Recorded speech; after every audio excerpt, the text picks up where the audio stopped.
Так, друзья, я продолжаю свой гайд по моду Industrial Craft 2 на версии 1.4.7. Итак, значит, как вы помните, да, в самом начале я показывал, как извлекать с помощью краника из гивеи резину.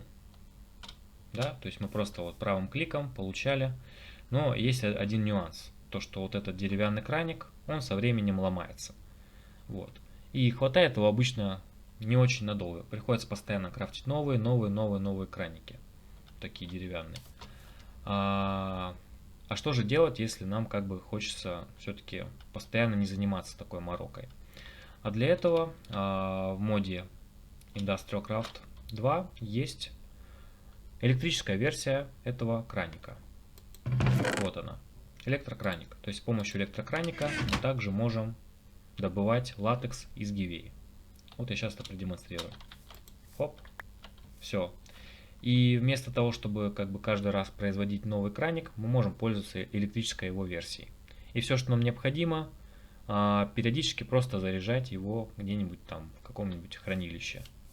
Вот. То есть намного более удобная версия. То есть один раз скрафтили и дальше просто подзаряжаем периодически. Обычно зарядки такой надолго хватает. Замечательно, не правда ли?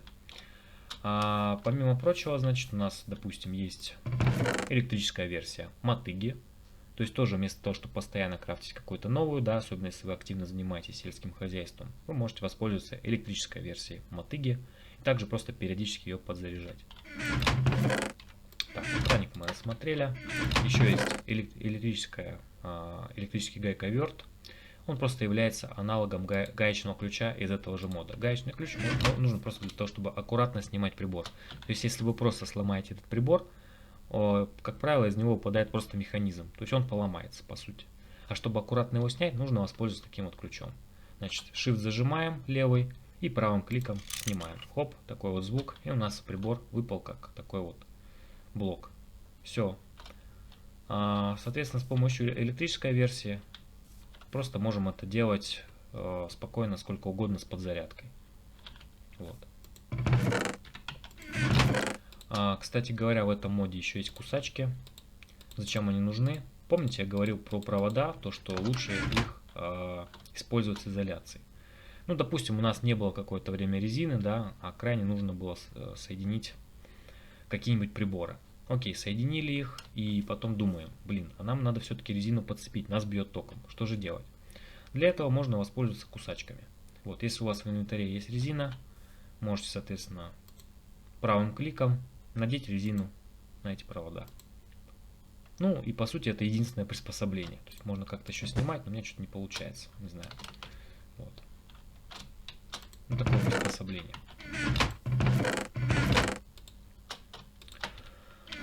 Дальше есть такая штука прикольная, электропила. С помощью нее быстрее добывается дерево. Довольно полезно. Есть, соответственно, в каком-то смысле более усовершенствованная версия кирки. Это бур. То есть он также подзаряжается у нас от электричества и тоже копает, как кирка. Вот. Есть еще более усовершенствованная версия, алмазный бур. Больше запас, да? Ну, точнее запас одинаковый, да, но там, соответственно, быстрее работает. Вот. И, соответственно, работает как алмазная кирка, по сути.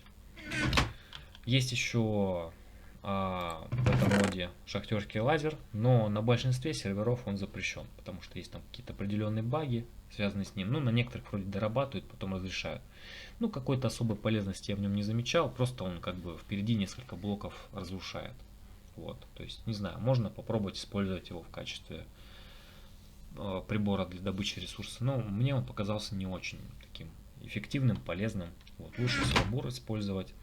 И, кстати, есть еще как бы дополнение к моду Industrial Craft Gravitation Suite. Я, наверное, про него отдельный гайд сниму.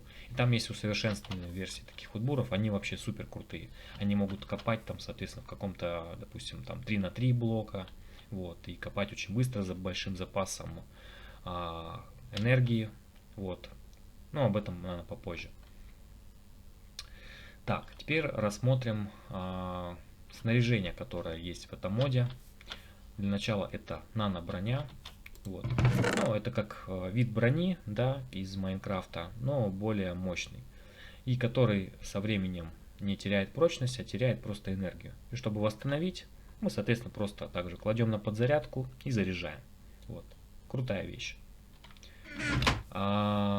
Есть наносабля, чтобы, например, сражаться с мобами или с другими игроками. Такая популярная вещь, особенно на PvP серверах, где-нибудь там на PvP аренах. Эти наносабли обожают. Есть еще гораздо более совершенное снаряжение. Это квантовая броня. Вот. Она по крафту достаточно дорогая, потому что содержит иридиевые пластины, которые содержат иридий, а иридий крафтится из материи. Как вы помните, одна материя требует 1 миллион единиц энергии. То есть на крафт такого вот костюма, как правило, требуется очень много энергии, очень много ресурсов потратить. Поэтому, как правило, на индустриальных серверах первое, что пытаются сделать ребята, которые развиваются, это сделать себе как квантовую броню. И гордятся этим. Вот. То есть, как правило, даже просто ставить себе цель скрафтить такую квантовую броню. Она очень мощная, от мобов защищает, как бы пока есть запас там электричества. Даже в ней можно там в лаве, например, поплавать, кстати говоря. Потому что, ну, большой запас энергии, как минимум, да, там, тоже там по, если не ошибаюсь, тут по, да, по миллиону единиц, то есть можно в этой броне упасть с большой высоты, можно в лаве поплавать, и пока есть запас этой прочности, да, этой энергии, вам ничего не будет. Вот. Можно даже под водой плавать, вот, опять же, с учетом того, что, ну, энергия какая-то тратится на это. Ну, то есть супер круто. То есть это вот как бы какую-то определенную неуязвимость вам дает, пока у вас броня заряжена. Здорово. Ну, есть такая более простенькое снаряжение, вот, как бы, ну, как в каком-то смысле костюм акваланга. Если не ошибаюсь, оно разрабатывалось еще с соображений, чтобы, допустим, там от ядерного заражения как-то защищать. Ну, не знаю. Оно больше заходит скорее как такой костюм акваланг. То есть можно плавать под водой, если у вас в инвентаре еще есть вот такие вот капсулы с сжатым воздухом. А он делается просто из капсул, которые мы кладем в компрессор. И у нас получается просто сжатый воздух. То есть берем такие вот капсулки, можем в такой костюм полностью одеться, прыгать под воду и какое-то время там поплавать. Прикольно. Так, ну раз уж речь зашла тут про капсулы, посмотрим, какие еще виды есть интересные. Ну, во-первых, там еще есть капсула с водой. Мы можем просто взять такую вот капсулку, которая производится из 4 единиц олова. И как бы правым кликом, соответственно, по воде, по жидкости, и наберем эту жидкость. Еще более интересный, это у нас капсула с лавой, то есть можем, соответственно, взять, наполнить капсулу лавой. В чем особенность таких капсул? Они стакаются, в отличие от ведер. То есть ведра у нас по отдельным ячейкам лежат, а капсулы можно стакать по 64 штуки. Вот. Удобно. То есть в таких капсулах спустились, набрали где-нибудь там, да, лавы, потом положили их тот генератор, в генератор на лаве, да, выработали огромное количество энергии и счастливы, довольны. Энергию также можно получать из какого-то биотоплива. Для этого нам необходимо скрафтить выжатую биосмесь и соединить с капсулой. Ну, а биосмесь она делается в компрессоре. Соответственно, можно сделать ее, видите, из пшеницы, можно там из сахарного тростника, семена пшеницы, листва и прочее.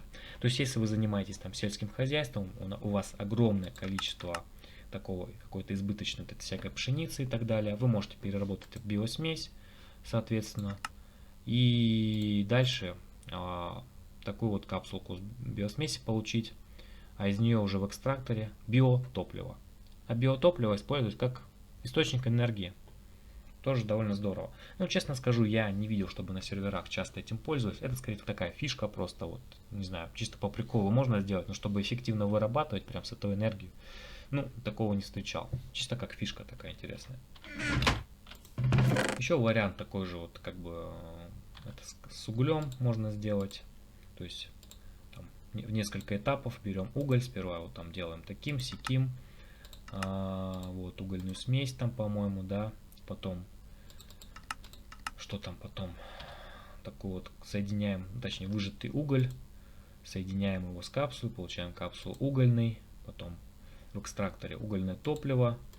И, наконец, можем использовать его как, как источник энергии. Ну, тоже не сказал бы, что это какой-то эффективный способ, скорее просто как фишка такая. Если у вас много угля, как-то вот переработать, может быть, чуть-чуть более эффективно использовать. Вот. Так, ну, на этом на сегодня все. Далее в следующих видео.